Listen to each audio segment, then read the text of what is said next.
우리가 꼭 알아야 할 이번 주 가장 핫한 한반도 이슈들을 전해드립니다. 세상 어디에도 없는 친절한 한반도 시사톡, 진톡 시간입니다. 네, 먼저 한반도 시사를 쉽고 유쾌하게 만들어줄 두 분의 뇌생 남녀 소개해드립니다. 네, 맞습니다. 저희 여러분의 북마크가 애정하는 분들 모셨는데요. 네. 먼저 대한민국 육군 준장 출신 카리스마 오남을 조화롭게 탑재한 대북 전문가시죠. 한국국가전략연구원 문성묵 통일전략센터장님 자리하셨습니다. 안녕하세요. 네, 안녕하십니까. 오늘도 친절하고 쉽게 여러분에게 설명해 드리겠습니다. 감사합니다. 와. 네, 또 한 분은 북한에 대한 날카로운 시선과 한반도 정세를 똑부러지게 분석해 주실 분입니다. 지식은 필수, 반짝이는 미모는 선택. 이거 왠지 유행가 가사 같기도 하는데. 성균관대학교 김태형 교수님 나와주셨습니다. 우! 네, 안녕하세요. 김태원입니다. 이 친톡이라는 프로그램 이름만큼이나 좀 앞으로 여러분과 한반도 이슈에 대해서 곁에서 같이 연구해 나갈 수 있는 친절한 연구자가 되고 싶습니다. 감사합니다. 와. 멘트를 너무 준비해 오셨는데. 그러니까 난 아나운서가 이쪽인 줄 알았어요, 지금. 오늘도 이렇게 훈훈하게 네. 또 전문가분들과 알찬 내용들 전달해 봐야겠죠? 맞습니다. 그럼 저희 모두 오늘도 친절 가슴에 팍팍 새기고 본격적으로 친톡 시작해 볼까요? 네, 북한의 무력 시위가 계속되는 가운데 최근 북한이 미사일 시험 발사에 쏟아부는 어마어마한 금액의 비용이 공개되면서 화제를 모으고 있습니다. 이번 주 친톡에서는 현재 북한이 수천억 원의 비용을 들여가며 무력 시위를 해야만 하는 그 이유와 더불어 북한의 경제 상황, 또 한반도 정세는 어떤 관계가 있는지 알아보려고 합니다. 네, 지난 12일 북한이 또다시 무력 시위를 감행했습니다. 센터장님, 구체적으로 어떤 내용인가요? 지난 일요일이었죠. 8시 7분부터 11시 3분까지 거의 3시간 동안 방사포라고 하는 걸 쐈거든요. 네. 이 방사포는 큰 발사관 통에 여러 개의 이 저렇게 탄이 들어가가지고 동시에 발사하는 겁니다. 네. 그걸 방사포라고 그러는데 전방 지역, 비무장지대 전방 지역으로 약 5천 문을 깔아놓고 있습니다. 우리 수도권을 타격하기 위해서 네. 그 방사포를 이번에 쐈다. 그것은 그로부터 이제 일주일 전에 북한이 4군데서 8발 미사일을 쐈잖아요. 그리고 우리 한국과 미국이 거기에 대응을 해서 에이테킴스 8발을 쐈거든요. 그리고 또 전투기 공중 무력 시위를 했고 아마도 거기에 대해서 무언가 대응해야 할 필요를 김정은 위원장이 느끼지 않았을까라는 생각이 듭니다. 네. 또 하나 이슈가 된 게 북한이 미사일을 발사하는 데 드는 비용입니다. 그렇죠. 최근에 북한이 미사일을 뭐 너무 자주, 너무 뭐 그냥 이쑤시개 뽑아 쓰지 보니까 아니야 대충 만들어서 대충 쏘면 되나 보다, 얼마 안 되나 보다 했는데 네네. 비용이 정말 장난이 아니더라고요. 그래요? 네, 박사님 오. 어느 정도인가요? 네, 비용이 정말 엄청나죠. 이 얼마 전에 지난 9일 날 공개됐죠. 한국국방연구원이 공개한 이제 북한 미사일 발사 비용 추계 그 자료에 따르면 네. 그 2022년 올해 들어서만 지난 5일까지죠. 이 탄도 순항 미사일을 무려 33발을 발사했습니다. 33발이요? 네. 그러면서 이제 미사일 33발 발사에 든 이제 재료비를 2억 800만에서 3억 2,500만 달러인데 잘 안 와닿으시죠? 네. 이제 우리 돈으로 환산을 하면 2,600억에서 4천억 원으로 추정이 된다고 합니다. 그 밖에도 이제 인건비가 이 총 발사 비용의 10에서 30% 정도가 되는데 그 밖에 플러스 되는 기타 각종 비용들까지 합쳐서 전체 발사 비용을 추산을 해보면 무려 5천억에서 8,100억 원까지 들어갈 8,100억 거라는 원. 계산이 나오게 되는 겁니다. 8천억 원이 얼마입니까? 네. 거의 1조네요. 와. 아니 맨날 뭐 지금 배고프다 돈 없다 하면서 그야말로 진짜 후덜덜한데 근데 한 번에 너무 큰 금액이 나오니까 감이 좀 안 오잖아요. 그렇죠. 그렇죠? 와닿지가 않죠. 북한이 최근에 발사했던 탄도미사일 한 발에는 대략 어느 정도 비용이 드는 건지 센터장님 말씀해 주시죠.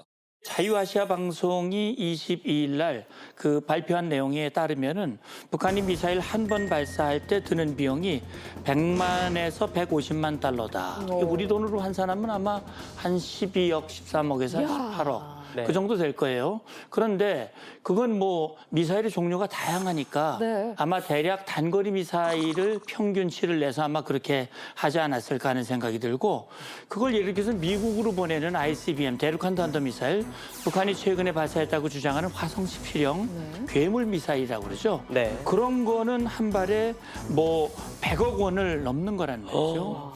그러니까 최근에 북한이 그걸 6발을 쐈다고 그러는데 네. 그 6발을 쏠 경우 북한 인구 전체가 이틀 동안 먹을 수 있는 쌀값이 그냥 공중으로 날아간 것이다. 세상에. 막 이렇게 보도한 내용이 나오고 있습니다.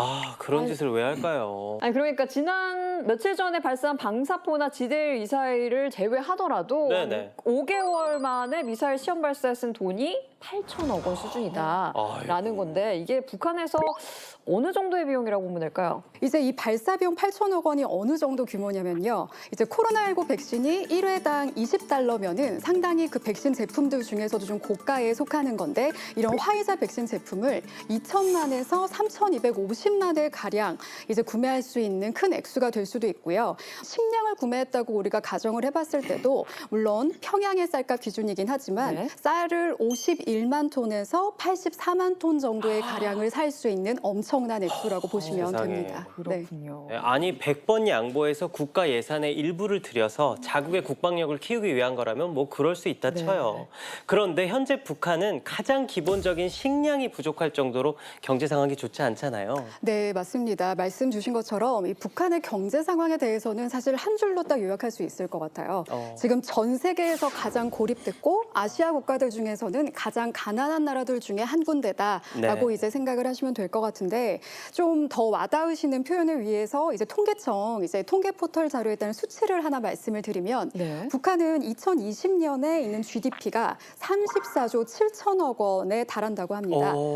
그리고 국민 1인당 GDP 좀 이제 느낌이 확 오실 텐데 137만 9천 원이라고 해요. 그래서 이 정도면 사실상 우리나라의 약 1.8% 정도에 이제 해당하는 수준으로 굉장히 미미한 거고 어떻게 보면 80년대 이제 남한의 GDP에도 못 미치는 그런 굉장히 열악한 실정이다라고 생각하시면 될 것 같습니다. 그렇군요. 근데 사실은 그렇게 경제가 어려워진 원인이 뭐 여러 가지가 있겠지만 결국 앞서 우리가 얘기했던 그런 핵 미사일 개발에 너무나 많은 돈을 퍼붓기 때문에 네. 결국 그 어려움이 고스란히 주민들에게 가고 있다. 이렇게 봐야 될 거예요. 네. 북한이 엄청난 국방비를 쏟고 있다라고 얘기를 하셨는데 네. 얼마나 많이 쓰고 있는가 궁금하잖아요. 다른 나라와 비교를 좀 하면 좋을 것 같아서 전 세계 국방비 순위 1위부터 10위까지의 국가들을 저희가 정리를 좀 해봤거든요. 자료 보여주시죠. 네. 1위는 역시 기대처럼 미국이군요.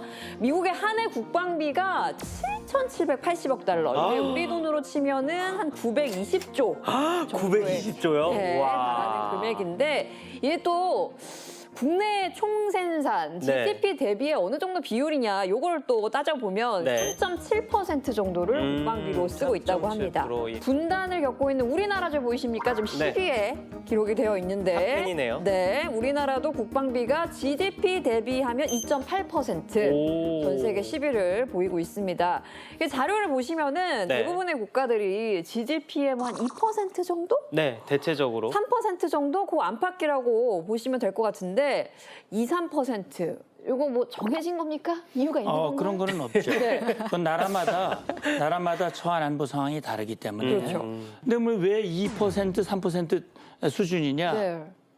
결국은 나라가 살림을 하는데 군사력을 건설하는 데만 쓸 수는 없잖아요. 그렇죠. 정말 교육비, 뭐 복지비, 문화비, 뭐 건설비 이런 비용들이 분야별로 많이 들어가니까 실제 국방비에 들어갈 수 있는 그 비율이 제한될 수밖에 없는 거예요. 그러니까 안보 상황이 어려우면 그 비율이 높아지는 것이고 안보 상황이 괜찮으면 그 비율을 줄이면서 다른 쪽으로 이제 투자를 하는 것이고 이게 이제 정상적인 국가의 패턴이라고 볼 수 있죠. 그럼 궁금한 게 북한은 국방비를 얼마나 쓰고 있느냐 하는 거거든요, 그렇죠. 센터장님. 네. 북한의 국방비 쉽지 않죠, 알기가.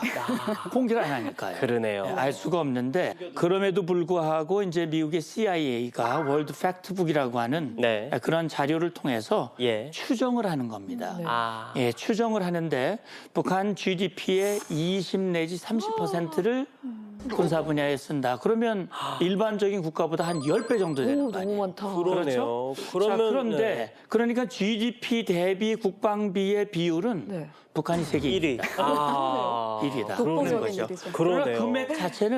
금액 자체는 우리 대한민국의 국방비의 10분의 1 수준에도 못 미친다. 아. 라고 하는 걸 주목할 필요가 있는데 네네네. 이렇게 말씀드리는 것은 사실 북한의 국방비가 정확하지 않기 때문에 예, 그렇게만 뭐 일반화시키기에는 좀 제한되는 부분을 있다. 염두에 예. 두고 일하셔야 될 것 같아요. 네. 뭐 많은 이야기를 하고 있는데 네, 많은 네. 국민들은 이쯤 되면 이런 생각을 하게 되거든요. 아니 북한 주민들이 배가 고픈데 그렇지. 밥도 못 먹는데 그러니까 밥이 몇 개야 그게. 그러니까요. 아니 배가 고픈데 왜 자꾸 수백억 원씩 수천억 원씩 쏟아부으면서 미사일을 쏘고 핵실험을 하고 막 이러는 거냐. 그러니까요. 그래서 많은 전문가들이 또 분석을 하지 않겠습니까? 네. 해 오셨어요. 네. 그 의견에 따르면 북한의 이런 행보가 오히려 현재 경제 상황 때문일 수도 있다. 오히려? 분석이 있더라고요. 이거 무슨 얘기입니까? 그럴 말이 수 안 되는 있죠. 것 같은데. 그러니까 네. 이제 경제적으로 어렵잖아요. 네. 그러면 주민들의 불만이 커질 거 아닙니까? 그러니까요. 그렇죠. 그러면 이렇게 모든 어려움의 책임을 외부로 돌립니다. 최근에 북한이 8기 5차 전원회의, 당 전원회의를 열었어요. 김정은 위원장이 그 자리에서 뭐라고 얘기했냐면 이 외부로부터의 위협이 엄중하다. 그렇기 때문에 이 위협으로부터 자위력을 키우는 것은 우리의 국권을 보호하는 일이다. 이 엄중하고 위험한 상황 속에서 이 자위력을 키우려면 미사일을 막 개발을 해야 되고 그다음에 추가 핵실험을 해야 되고 그렇게 해서 강력하게 힘을 기울여야 된다. 주민들 어렵지만 참어라. 우리 지도자는 외부의 엄중한 위협으로부터 우리 인민들을 정말 편안하게 지켜주는 위대한 지도자다. 그런 것이 결국은 지금 말씀하신 대로 경제가 어렵지만 무관하게 이렇게 핵미사일 개발을 하고 있다. 저는 그렇게 생각합니다. 이제 이렇게 생각할 수도 있을 것 같아요. 네, 네. 아니 수천억 원이나 돈을 쓴다는데 네, 네. 그러면 그만큼 쓸만하니까 쓸 거 아니에요. 그렇죠. 그러니까 그 돈마저 없게 아. 지원을 안 해야 되겠다. 아예 인도적 지원을 싹 다 끊어버리는구나. 돈이 있으니까 하는 거 아니야. 그러네요. 일리 있는 그래서 말이에요. 그렇죠. 인도적 지원 방식을 좀 바꿔야 되겠다라는 주장이 괜히 나온 게 아닌 것 같아요. 과거에 이게 이제 동서독이 분단 국가였었잖아요. 네. 동서독이 1990년에 통일을 했습니다. 네. 근데 그 이전에 서독이 공산주의 국가인 동독을 향해서 취했던 그런 대동독 정책의 키워드가 변화입니다. 아. 그러니까 동독이 경제적으로 어려우니까 서독의 도움을 요청을 하면 네. 반드시 서독이 지원을 할 때는 변화를 요구했어요. 예를 들어서 동독 주민이 서독을 방문하는 숫자를 늘려라. 그리고 동독이 우리 서독의 매스컴, 이 언론을 접촉할 수 있는 기회를 늘려라. 이런 식으로 변화를 계속 요구하면서 서서히 변화가 된단 말이죠. 네. 그러니까 우리가 북한에게 지원하는 것도 그냥 일방적으로 하는 것이 아니라 네. 북한의 변화를 유도하기 위한 그런 정책으로 전환을 하는 것이 바람직하다는 얘기죠. 그렇군요. 네, 북한의 무력 시위가 계속되고 거기다 7차 핵실험까지 감행한다면 그로 인해 가장 큰 고통은 고스란히 북한 주민들에게 돌아갈 것 같습니다. 무력과 전쟁으로는 결코 북한 경제를 살릴 수도 없고 또 주민들에게 쌀밥과 고깃국을 먹일 수도 없을 텐데요. 네. 김정은 위원장 집권 10년, 앞으로 10년 뒤에는 주민들이 쌀밥, 밀가루 음식을 주식으로 할 수 있도록 하겠다고 약속을 했는데 그 약속을 지키기 위해 가장 먼저 무엇을 해야 할지 현명하고 깊이 고민해 줬으면 하는 바람입니다.